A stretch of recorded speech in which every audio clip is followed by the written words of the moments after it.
gentlemen, you know what that means? That is the closing bell on Wall Street. The good folks at Ajax Investment, not to be confused with the stuff you put in the sink and clean, you know.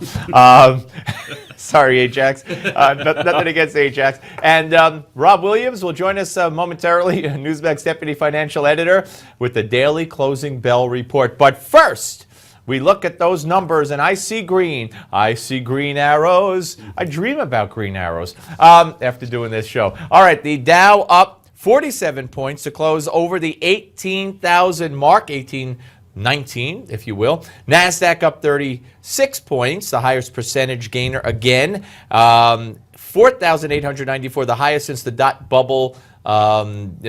bubble in 2000. The all-time closing was 5,049. We'll see if we get to that. S&P up 9 points, a record high for the S&P to close at 2,097. Is the sky the limit? Well, it's hard to see. Or what goes up must come down. Well, markets rarely top out on a Friday like this. I think investors are going into the weekend feeling pretty good. They're buying up stock. Monday, it's closed, right? Well, Monday it is closed. Yeah. And in the past, a long weekend might mean people would sell some stock just because you never know what could happen over 3 days. Today was not the case. People were buying things in sight. The volume wasn't that great, but things did get pushed up to a record, and it does point to even more record highs next week. But I mean, the only economic news, at least that we got this morning, was consumer sentiment again, and again, it was not good. Well, yeah, the economic data continue to kind of drag. Today was consumer sentiment. Consumers aren't feeling so hot. They're seeing gas prices rise again with the cost of oil. And they're also hearing about job cuts in the oil patch. We've seen all these oil drillers cutting back on people, cutting back on drilling, cutting back on their rig counts. And so people, if they live in parts of Texas, North Dakota, Colorado, that's not good. They're probably seeing their friends or neighbors getting laid off. Yeah, no, not good at all. And the oil up just over 3% to settle at $52.78 a barrel. So that lifted energy stocks. And, I won't even ask the stupid question that is, are we breaking up now? Is it going to keep trending up? Because tomorrow, Tuesday, it could go back to 48. Who the heck knows, right? Well, it is bouncing around, and we're still swimming in oil. A lot of these drillers, especially the ones that are deep in debt because they finance their projects with debt, they need to keep those pumps pumping to get some cash flow, and so we haven't seen.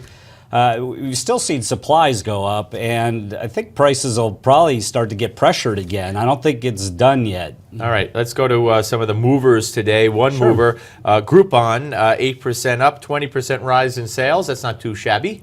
No, it's not. That stock has been under pressure lately, just as the idea of banding together to buy coupons with their bidding and that kind of thing didn't really take off the way Amazon did. Right.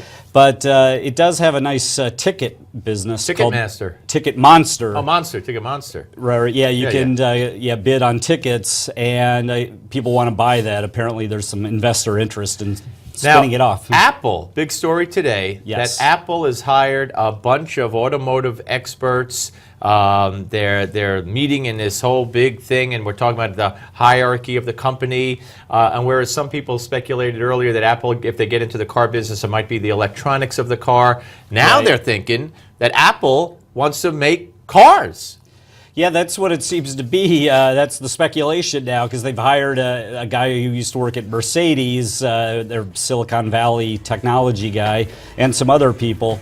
They do have an electronics service with Apple, but that would be the next step, is to have a car. We'll see. I don't know if people are going to buy red, skinned cars that have a little stem on top, but we'll see. You never know. An Apple car, right?